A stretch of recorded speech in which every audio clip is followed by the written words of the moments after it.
Hi guys, welcome to Magizhatral family. இன்றைக்கி நம்ம ஒருத்தங்களை பற்றி தான் பார்க்க போகிறோம். யாரை பற்றி?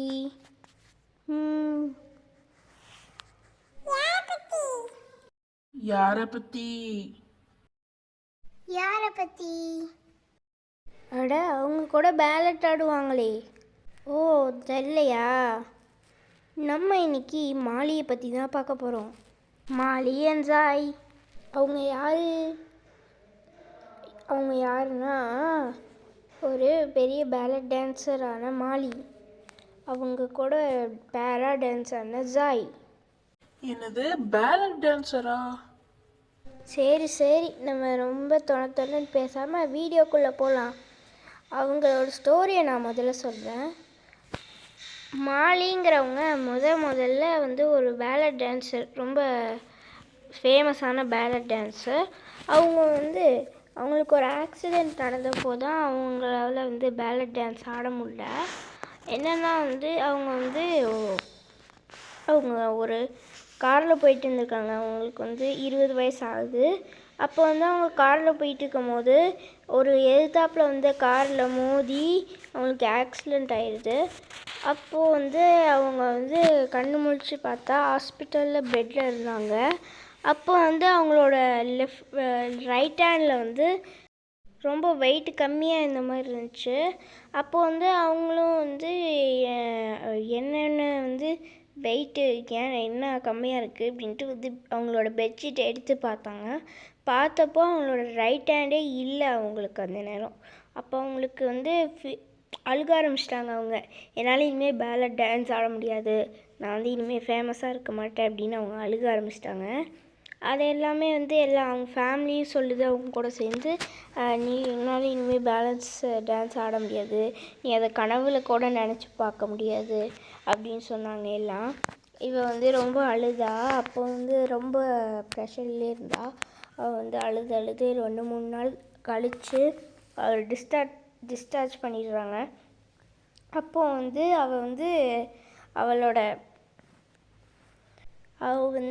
ஒரு பிஸ்னஸ் பண்ணலாம் அப்படிங்கிறதுக்காக பூக்கடை ரோட்டில் போட்டு பூ விற்க ஆரம்பித்தா. அப்போ தான் அவளுக்கு ஒரு ஐடியா வந்துச்சு, நம்ம புக்கும் விற்கலாமே, சேல்ஸ் பண்ணலாமே அப்படின்ட்டு. அவளுக்கு பூ விற்ற காசில் அவளுக்கு அந்த இதை வச்சு கொஞ்சம் புக்கெல்லாம் வாங்கி அதை சேல்ஸ் பண்ண ஆரம்பித்தா. எப்படி உங்கள் பிரெயினை கண்ட்ரோல் பண்ணுறது, அந்த மாதிரி நிறையா புக்ஸ் வாங்கி சேல்ஸ் பண்ண ஆரம்பித்தா. சேல்ஸ் பண்ண நல்லா தான் சேல்ஸ் ஆகிட்டு இருந்துச்சு. அப்போது அவளுக்கும் நம்ம டான்ஸ் ஆட முடியும்ல, நம்மளுக்கு கால் இருக்குல்ல, கை தானே இல்லை அப்படின்னு யோசிச்சாலாம். அப்போ யோசிச்சுட்டு அவங்க விற்றுட்டு இருந்த புக்லேயே இந்த மாதிரி நிறையா எப்படி நம்ம நம்பிக்கையை கொண்டு மூளையை கண்ட்ரோல் பண்ணி என்ன பண்ண முடியாது, இந்த மாதிரிலாம் பண்ண முடியாது அப்படிங்கிறதெல்லாம் சொல்லாமல் இருக்குது அப்படிங்கிற மாதிரிலாம் புக்கு இருந்துச்சான். அது எல்லாத்தையும் அவள் படித்தாலாம். அப்போது ஒரு நாள் அவளோட கடைக்கு தேடி ஒரு லெட்டர் வந்துருச்சான். நீங்கள் எங்களோட இதுக்கு டான்ஸ் ஆடணும், பேலட் டான்ஸ் ஆடணும் அப்படின்னு சொன்னாங்களாம். அவளுக்கு உடனே ஒரு மாதிரி ஆயிடுச்சான். ஐயோ, எப்படி நம்ம டான்ஸ் ஆடுறது அந்த மாதிரிலாம் யோசிச்சிடலாம். அதுக்கப்புறம் நான் என்னால் பண்ண முடியும் அப்படின்ட்டு விடாமல் அவள் ப்ராக்டிஸ் பண்ணிகிட்டு இருந்தாலாம். அப்புறம் ப்ராக்டிஸ் பண்ணி டான்ஸ் ஆடினாலாம். நிறையா பேரை கை தட்டினாங்களாம். அதாவது எங்கேருந்து அந்த லெட்டர் வந்துச்சுன்னா, இந்த உடம்பெல்லாம் வித்தியாசமாக இருக்கிறவங்க ஒரு மாதிரி இருப்பாங்கள்ல, அவங்க அந்த இதில் இருந்தெல்லாம் லெட்டர் வந்துச்சான். அதை படிச்சுட்டு தான் அவள் அங்கே ப்ராக்டிஸ் பண்ணிவிட்டு நல்லா போய் அங்கே பெர்ஃபார்மன்ஸ் பண்ணலாம். அதை பார்த்து எல்லாருமே கைத்தட்டாங்க. அதுக்கப்புறம் நிறையா தாட்டி பெர்ஃபார்மன்ஸ் பண்ண போனாலாம். அங்கேயும் நிறையா பேர் பெர்ஃபார்மன்ஸ் பண்ணுவாங்க, அதையும் பார்ப்பாளாம் அவன். அப்போது ஒரு நாள் அவள் பார்க்கும்போது அவளுக்கு ஒருத்தனை பார்த்தானா. அவனையும் நம்ம அவளுக்கு கூட பேலட் டான்ஸ் ஆடுறதுக்கு 2 பேர் தேவைப்படும். பேராக தான் ஆடுவாங்க. அந்த பேலட் டான்ஸில் அவன் கூட பேரா ஆடிட்டு இருந்தவன் அவளுக்கு கை இதாகிடுச்சின்னு தெரிஞ்சுட்டு அவன் அவளை கழட்டி விட்டுறான். வேறு யாரோ ஒருத்தங்க கூட போய் டான்ஸ் ஆடுறான், பேலட் டான்ஸ். ஸோ அவளுக்கு ஒரு பேர் வேணுங்கிறதுக்காக ஒரு பையனை பார்க்குறா. அவனுக்கு ஒரு கால் இல்லை. ஆனால் வந்து அதை வந்து அதெல்லாம் பார்க்காம அவள் வந்து கேட்டாளாம், முறையாக அவங்ககிட்ட போய் கேட்டாளாம், நீ என் கூட வந்து டான்ஸ் ஆடுறியா அப்படின்னு சொன்னதுக்கு, என்னது டான்ஸா அப்படின்னு சொன்னானாம். என்னது டான்ஸ் அப்படின்னு அவன் சொன்னானாம். ஏன்னா வந்து அவனுக்கு டான்ஸுனால் என்னன்னே தெரியாதான்.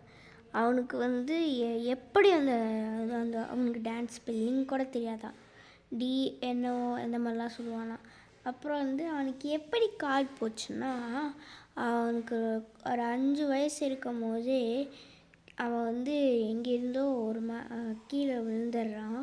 அதில் வந்து அவனோட காலை எடுக்கணும்னு சொல்லிடுறாங்க. அவனோட அப்பா வந்து அவன்கிட்ட சொன்னாங்களாம், இந்த காலை எடுத்துட்டா நீ கஷ்டப்படுவ அப்படின்னு சொன்னாங்களாம். கஷ்டம்னா என்ன அப்படின்னு கேட்டான் அவன். அதுக்கு வந்து அவங்க அப்பா சொன்னாங்களாம், கஷ்டம் ஒரு சாக்லேட் மாதிரி, அதை நீ வந்து போட்டு சப்பிக்கிட்டே இருக்கலாம் அப்படின்னு சொன்னாங்களாம் அவங்க அப்பா. அதுக்கு வந்து எனக்கு அந்த அவனுக்கு வந்து அதெல்லாம் புரியாமல் சரி எடுத்துடுறேன் அப்படின்னு சொல்லிட்டானான். அப்புறம் வந்து அவனுக்கு கால் எடுத்ததுக்கப்புறம் வந்து அவன் வந்து பெருசாகி தான் வந்து அங்கே இருந்தானான். அப்போ அவனை பார்த்துட்டு என்கூட டான்ஸ் ஆடுறியான்னு கேட்டதுக்கு, என்னாலாம் முடியாது அப்படின்லாம் சொன்னானா. இல்லை, நீ வந்து உன்னால் முடியும்னு நம்பு அப்படி, அப்போ தான் உன்னால் முடியும் அப்படின்னு சொன்னதுக்கு, அப்போ வந்து சரின்ட்டு ஓகேன்றுவானா. அப்போ வந்து அவன் வந்து ப்ராக்டிஸ் பண்ணும்போது அவங்க 1000 டைம்ஸ் அவன் வந்து அவளை கீழே போட்டிருப்பான். ஏன்னா வந்து அவனால் வந்து ஒரு கால் இல்லாதங்காட்டி அவனை வந்து கீழே போட்டே இருப்பானா. அப்போ அவன் வந்து கீழே போட்டு அவனுக்கே கையில் ஃப்ராக்சர் ஆகிடுச்சான். அவளுக்கு வந்து கையில் ஃப்ராக்சர் ஆகிடுச்சான். அப்புறம் வந்து என்ன பண்ணுறதுன்னு தெரியாமல் இப்போ நல்லா ப்ராக்டிஸ் பண்ணி அப்புறம் நல்லா வந்துட்டாங்களாம்.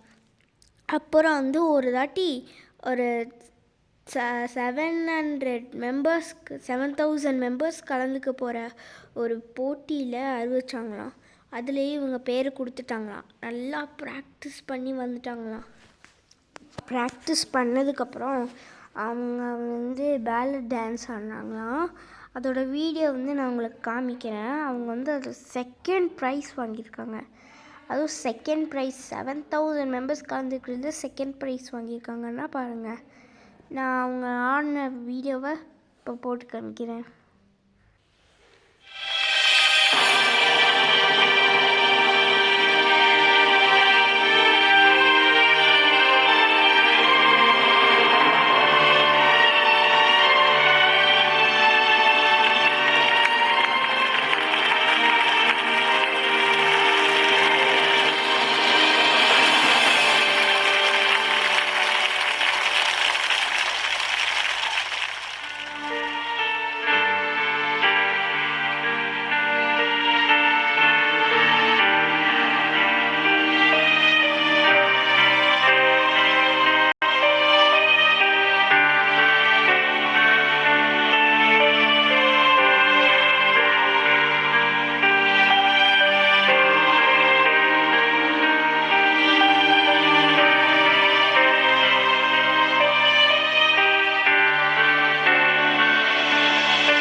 வந்து அவங்க ஆடின வீடியோ பார்த்துருப்பீங்க. அவங்க ஃபோட்டோ இப்போ காமிக்கிறேன். இதுதான் அவங்க ஃபோட்டோ.